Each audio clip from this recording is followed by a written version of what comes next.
CB300 ano 2011. Essa motocicleta veio para cá com um barulho aqui no lado esquerdo do motor. Tirei a tampa aqui e através de uma análise eu observei aqui que esses parafusos que seguram a placa de partida estão frouxos. Ó, esse aqui tá frouxo. Ó, esse de cima aqui também, ó.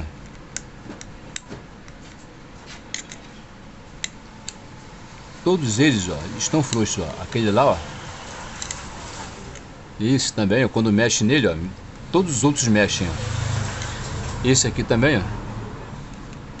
Quando mexe aqui nele, ó, até a engrenagem mexe junto, ó. Tão frouxo que tá. Esses parafusos aqui, eles são torqueados com a ferramenta aqui, ó, com a Torque T40.